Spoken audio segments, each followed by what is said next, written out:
Tower.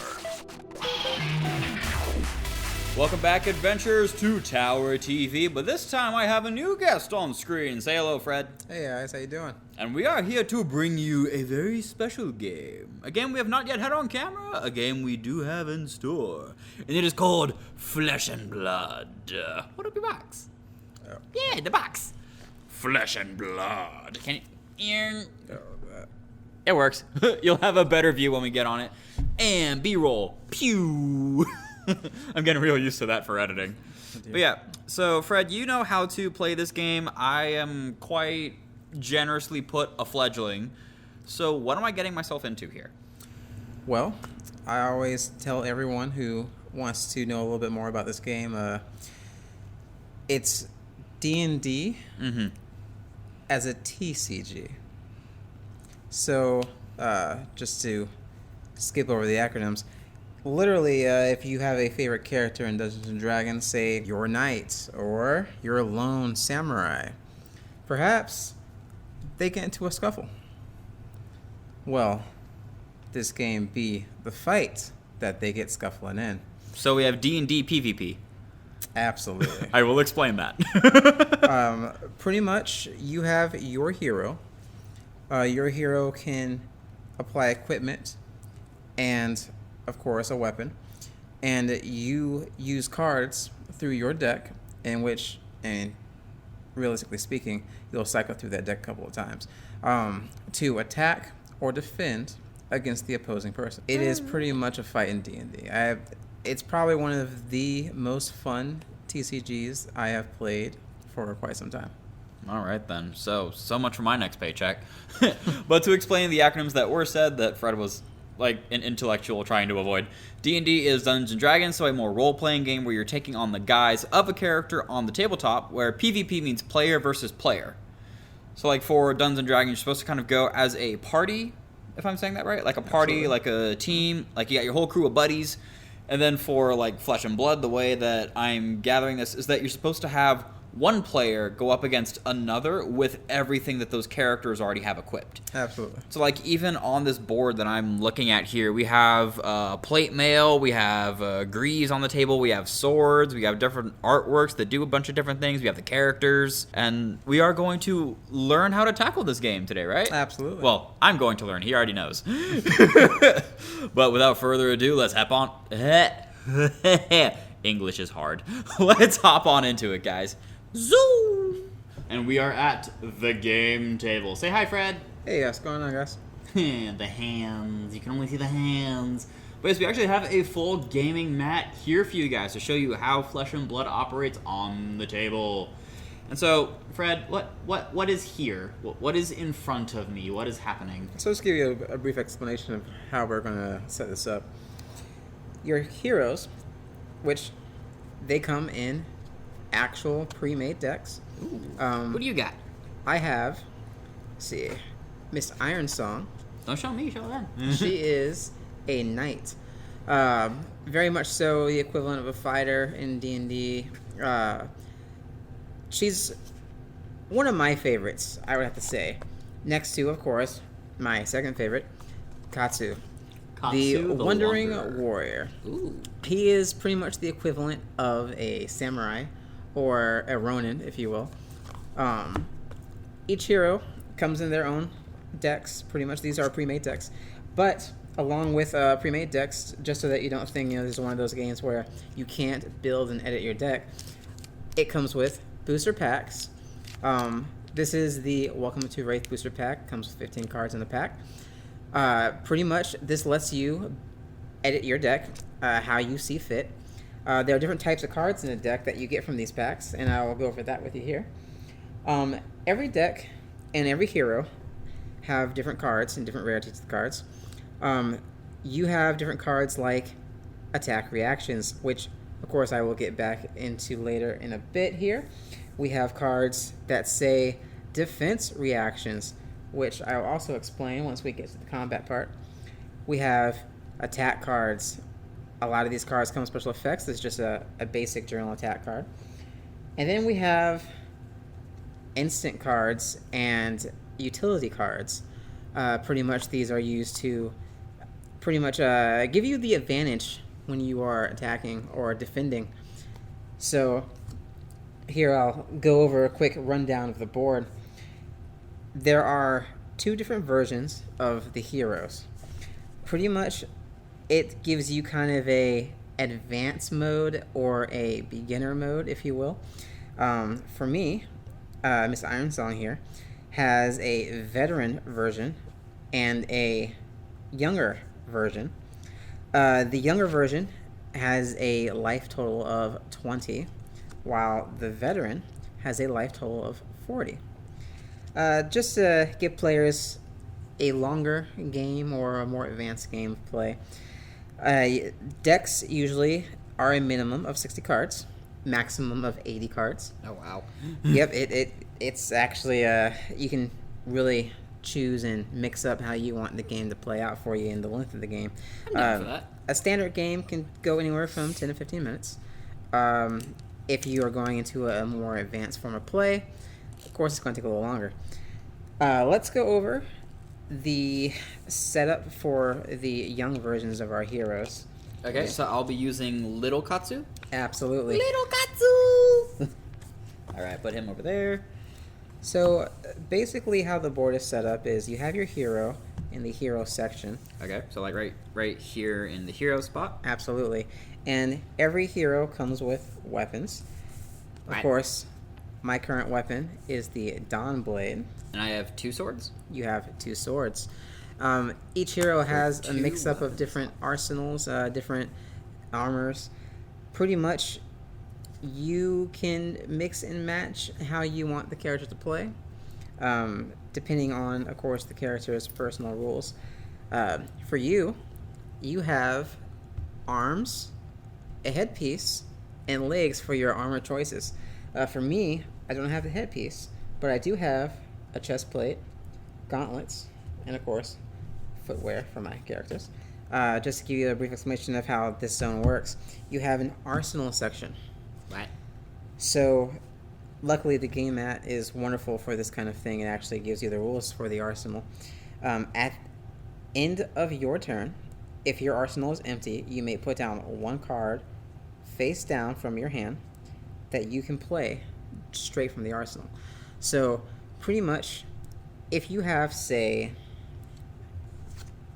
an attack reaction or defense reaction, these cards act as, I guess you could say, either trap cards or enchantments or sorceries if you want to compare something to Yu-Gi-Oh! Or MTG, Magic the Gathering.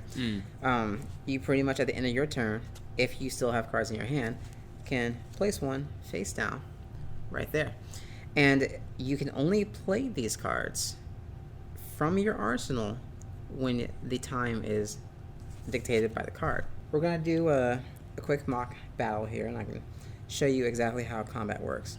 So, the first step of the game, players will draw according to their intellect. Yep, equal to the intellect. So, for us, that will be 4. Now, one thing you should keep in mind is the different type of cards. For me, I have drawn a generic action attack. There are 4 things on this card that you should pay attention to aside from the ruling of the card. The top right has a resource cost. The top left is the resource that you gain from sending a card to the pitch zone during your turn. The bottom left is the attack of the card. And of course, the bottom right is the defense of the card. So, say on my turn, after I roll, that I've acquired first turn 4. I choose my weapon to start the chain of combat. For you, this is the first chance that you can play a card to defend yourself. You always get that back at the end of combat. Now say your hand did not have anything with a defense. Not saying that you don't. Maybe because I do.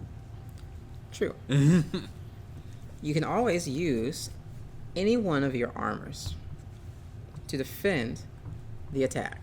Mm-hmm. But you have to keep in mind, if the attack overruns the armor is destroyed.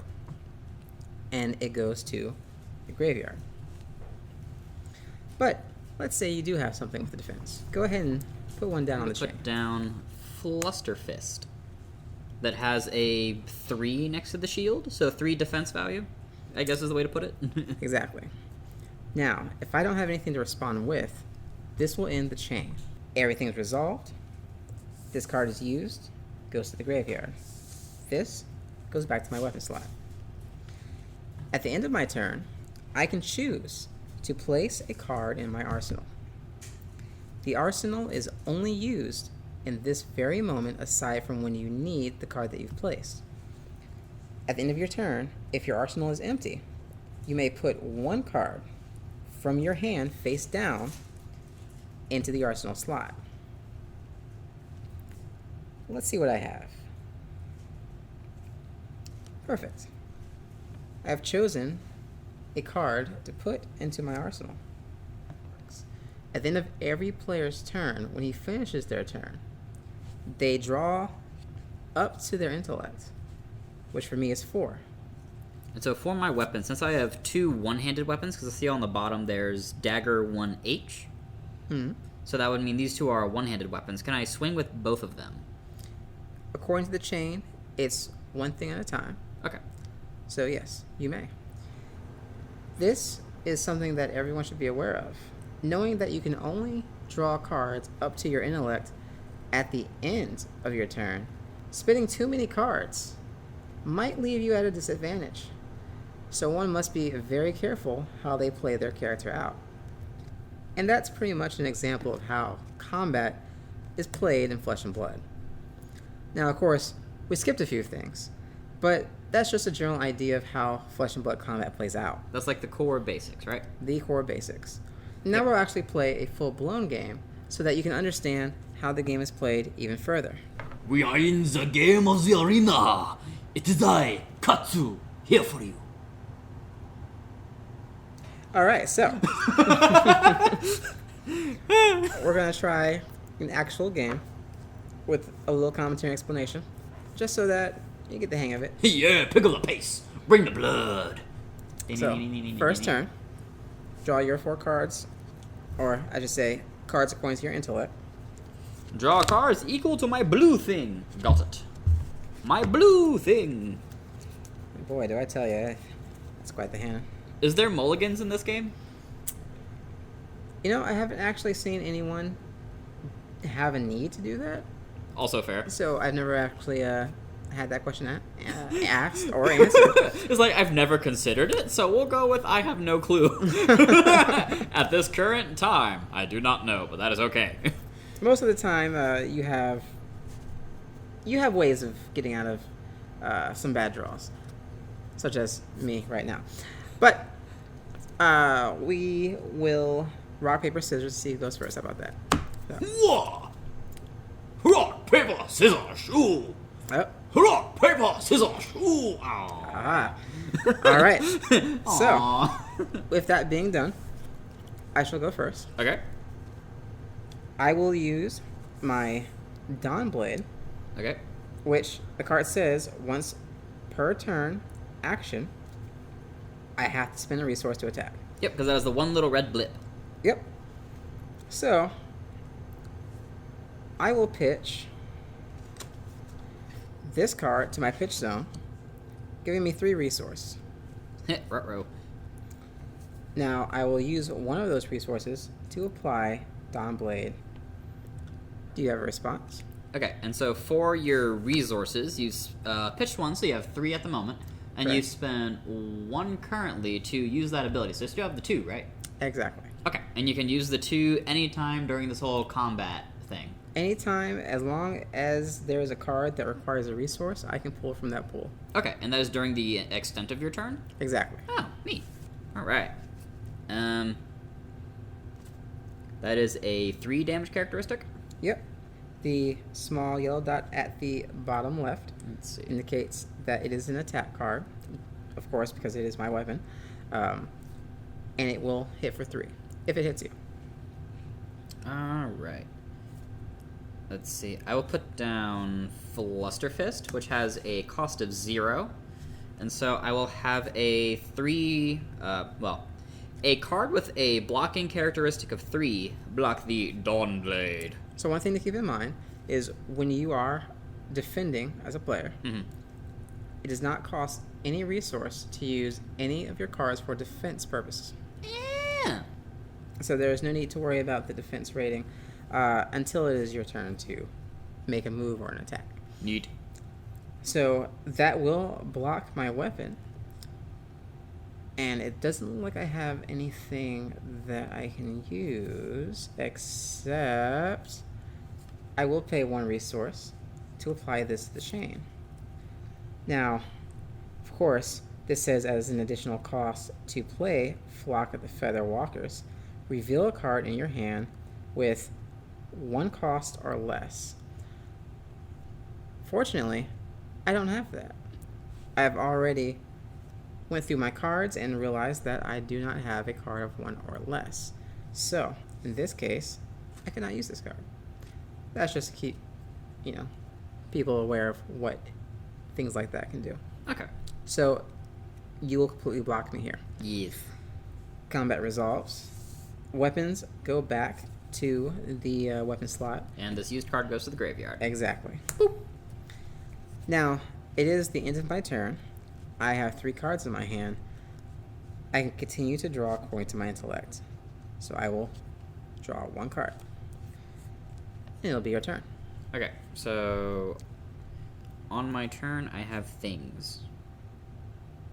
Let's see. I will just swing with the Harmonized Kodachi. Alright. That has an attack rating of 1. 1. But what does it cost to play that card? Once per turn action. Oh, so I need to spend the thing to attack with it. Exactly. Okay. I will pitch Leg Tap, and Leg Tap gives me 1 resource. Alright, perfect. Yep. Now let's see here. I tell you what. I actually use my armor to block the Okay. weapon. And I see an ability called Blade Break. Let's see. Yes. So, this lets you know if you defend with Iron Wrought Plate, which is what I'm doing, destroy it when the combat chain closes. Oh, okay. And it looks like a lot of the lesser armors generally have that. Exactly. Okay. So, unless you have anything else to apply to the combat chain, No, that should be good for me. alright, then combat resolves. My armor plate breaks Sad and Panda. goes to the graveyard. Yep. And then I will go to Arsenal and then draw. So is the end of your turn. You can choose, if you so will, to put a card face down into your arsenal. Yep, I will do so. Alrighty. And then draw 3 up to my blue. Yes. All right. 1, 2, 3. Ooh. Okay. Got to get used to this, but all right. So And it takes a little getting used to. a little bit. But yeah, So- that'll be it for me. With it being my turn, I will go ahead and... Oop. Forgot. All your pitch cards goes to the graveyard as well at the end of combat. Ah, okay. I will pitch this, which will give me 3 energy. I will use 1 to attack. Okay. Let's see, and that is still the 3 damage weapon. Yep. And what does the ability of it do when it hits?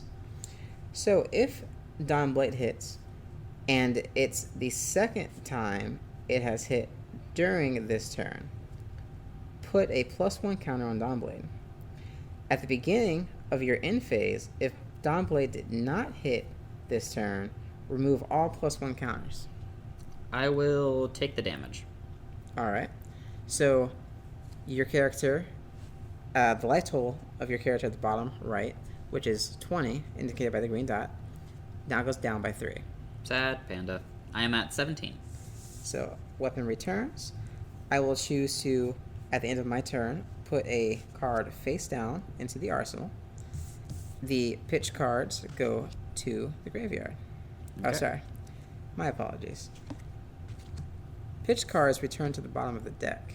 Oh, okay. So, go ahead and take that card out. Yep, so leg tap will go to the bottom. I will pitch the energy potion to get 3 total. And then I will use 1 of it for the Harmonized Kodachi. Let's see. And that'll leave me with 2 red blips. For energy? Yes, energy. I guess that's what it's called, energy things. Exactly. Cool. I will block with this card here. Okay. For the remaining 2, I will put down Surging Strike that has Go Again. That is a very good card. It has 5 damage on it. Yep, it has a damage characteristic of 5 and a 2 energy cost. Also, go again. Go again? Oh, so that happens before you get the block it? Yes. Okay. And then next I will put down Fluster Fist, which has a damage characteristic of 4. In this chain, I am fighting against 2 cards here. A 5 hitting card and a 4 hitting card. The ruling go again allows you to go again. So, in order for me to block this, I'm going to have to spend some good cards here. I will go ahead and defend on the chain with that card and that card. Of course, this is only going to block 5, so I'm going to have to take the 4. I will take the 4 damage. My character will go down to 16. Combat resolves. I like swinging at things. As I'm sure everyone who's seen us before is very well aware. I like swinging at things. And so that is combat resolved. And then I will draw 3. Yes. Yeah, up to my intelligence. Because big brain time. It is definitely big brain time. Oh my goodness. All right.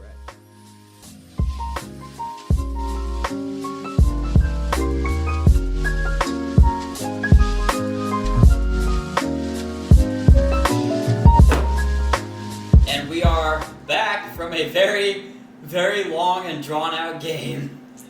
It went a little longer than I thought it would. A little, huh?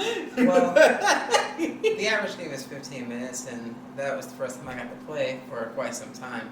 I love the game, but I missed a couple of triggers there. Only a few, but don't worry about it. It was a refresher course for me as well, but hope that you guys got to see the game for what it's worth. It is really a fun game. It is, yeah. You guys can really get into the dueling aspect of it.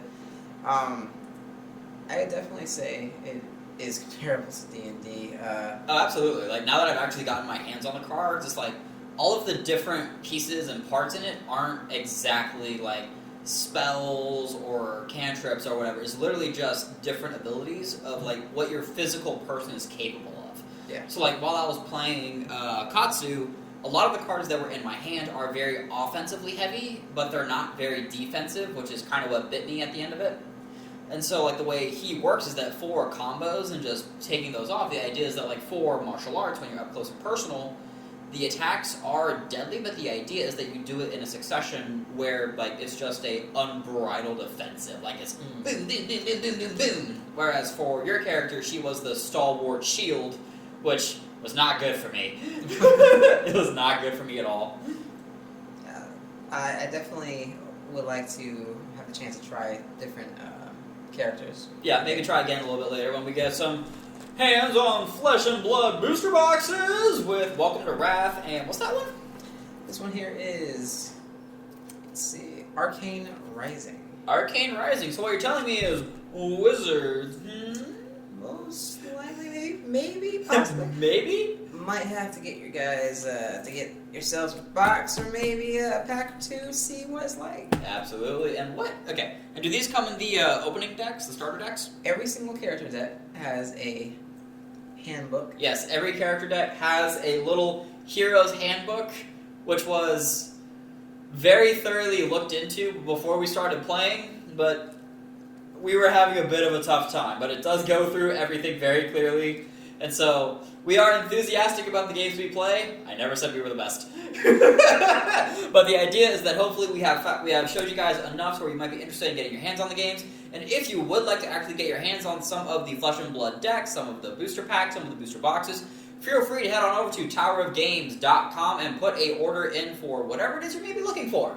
And if you would like $5 off a purchase of $25 or more, use the coupon code TowerTV as a thank you for tuning into these shenanigans. A very big thank you. And also remember, we are on YouTube now. Tower of Games on YouTube. Look for the Draco the Dragon figure, and he will be happy to show you around some of our new content. And it will pretty much be a direct reflection of what you see on the Facebook. So whatever Facebook sees, YouTube will also see. And feel free to share your friends. Hit that bell icon. It's weird saying that now. Hit that bell icon for whenever we post. And just feel free to tune in. Ask questions. We are here for you guys every time. Ask questions about us. What are these decks? How much do they generally run for? It's also on our website. Or you can ask us like what kind of characters we play. And if you would like us to maybe start commenting back for a little bit whenever we do go up, feel free to let us know, and I'll see if I can get some time in for you guys. Because it's busy over here. It's busy as we get ready for the holiday season. Yeah, it's coming. Yep. Ain't you heading down south for the holidays? Yeah, I'm going to North Carolina. North Carolina. I'm sitting in my house editing this. It's all good. So, hopefully you guys enjoyed the video. Absolutely. And tune in next week for a demo of Battletech. It's going to be good times. And with that, we will see you guys next time. Bye! You guys have a good one.